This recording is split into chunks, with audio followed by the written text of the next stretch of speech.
ได้คนมาเที่ยวอะไรก็มีนะก็ดีวะเขาง่ายๆพ้นนิดเนี่ยก็มักหนามลายโอ้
เนี่ยเป็นว่าไทยเป็นว่าประชาติเสียกันคน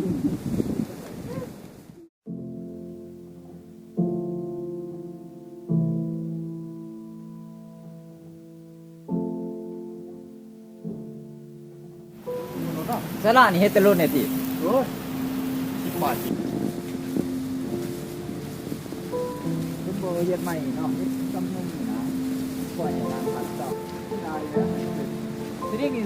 ใส่พวกใหม่ใหญ่ให้เนาะเนาะไม่รอดไม่รอดจอ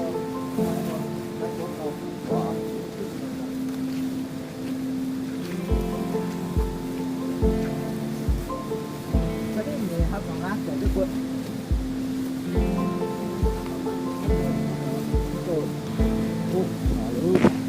เขาปล่อยไปเขาไม่ปล่อยมาเดียวเลย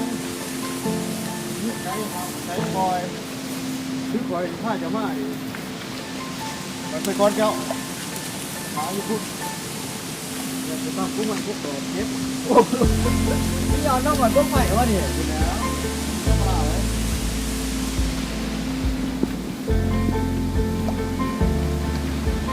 เมื่อจะพูดจะไปบอกไปแต่ไม่ดี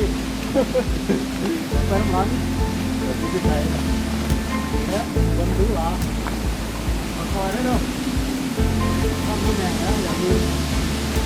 อันนี้เฮือนตาดยังอันนี้ เรียกตาเป็นมุ้ง ตาดนกยูงวะนี่ ลูกมุ้งลูกมุ้ง นกยูงอู้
แต่ละเทื่อนี่ปีนยากที่สุดหรอวะพาเขาปีน ย่างสิแล้ว นี่ยังไงวะนี่โอ้ยสุดโอ้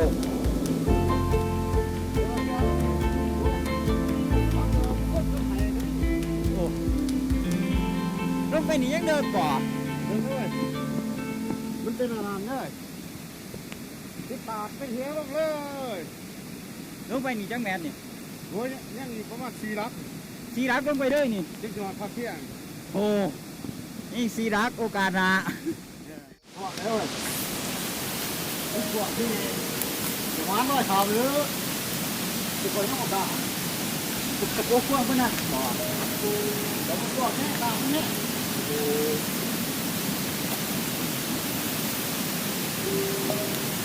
น้ำแดงนี่ทำไรเป็นบ่ ย่าเลยไม่ช้อน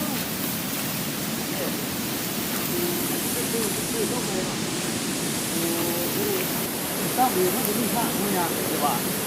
โอ้ทางขึ้นทางนี้ก็ได้เนาะ ที่ว่ามิดแล้ววัด นิดกันไปหน่อยหนึงเนาะ ใหม่เลย ดอกไม้รถหนึ่ง350,000ผม เราเบียร์ไล่ ดอกเบี้ยละ เบียร์ไล่ เบี้ยละ ยีนมือตลอดต้อง ตลอดท่อโอ้แพงเนาะ แน่นะมันเขาอาขายไม่กี่ดอกเลยนั่นเรื่องเก่าเลยที่เก่าเลยต้นน้อยดีกว่า